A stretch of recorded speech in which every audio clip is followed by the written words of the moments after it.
Let's see the next question, find correct order of stability of carbocation. देखिए stability of जो carbocation है वो depend करती है कि जो कार्बोकेटाइन है उसके आसपास कौन से ग्रुप जुड़े हुए हैं। ठीक है, तो यहाँ पे हम लोग देखते हैं सबसे पहले कार्बोकेटाइन, क्योंकि यहाँ पे है रेजोनेंस तो हो नहीं रहा। ठीक है, हाइपर कॉन्जुगेशन की हम लोग बात कर नहीं गए, क्योंकि यहाँ पे इलेक्ट्रॉन विड्रॉइंग ग्रुप जुड़ा हुआ है, इसलिए कौन सा इफेक्ट लगेगा, केवल और केवल इंडक्टिव इफेक्ट। क्लियर है, तो यहाँ पे कार्बोकेटाइन की जो स्टेबिलिटी होती है, stability of carbocation, stability of carbocation वो डायरेक्टली प्रोपोर्शनल होती है किसके, प्लस आई के। ठीक है, जो कि क्या होते हैं, इलेक्ट्रॉन डोनेटिंग ग्रुप होते हैं, और इनवर्सली प्रोपोर्शनल होती है माइनस आई के, जो कि क्या होते हैं, इलेक्ट्रॉन विड्रॉइंग ग्रुप होते हैं। क्लियर है, तो हम लोग इसमें देख लेते हैं, क्योंकि माइनस आई जिसके जितना पास होगा उतना ज्यादा इस कार्बोकेटाइन की स्टेबिलिटी क्या होगी, कम होगी।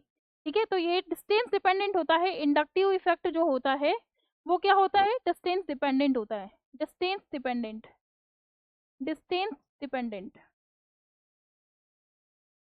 ठीक है, इंडक्टिव इफेक्ट कौन सा डिपेंडेंट होता है, डिस्टेंस डिपेंडेंट। तो यदि हम लोग इसको देखें तो यहाँ पे आप लोग देखना, ये क्या है, ग्रुप है, एल्काइल ग्रुप है, ये कौन सा इफेक्ट लगा रहा है, प्लस आई।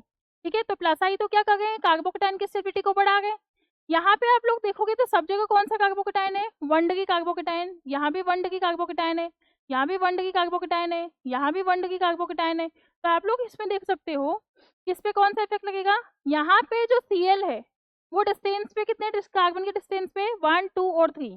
ठीक है, यहाँ पे यदि हम लोग देखें तो कितने कार्बन के डिस्टेंस पे, एक ही कार्बन के डिस्टेंस पे। यदि हम लोग यहाँ पे देखें तो कितने कार्बन के डिस्टेंस पे है, 2 कार्बन के डिस्टेंस पे। तो यहाँ पे माइनस आई क्या कम, यहाँ पे माइनस आई सबसे ज्यादा लग रहा है।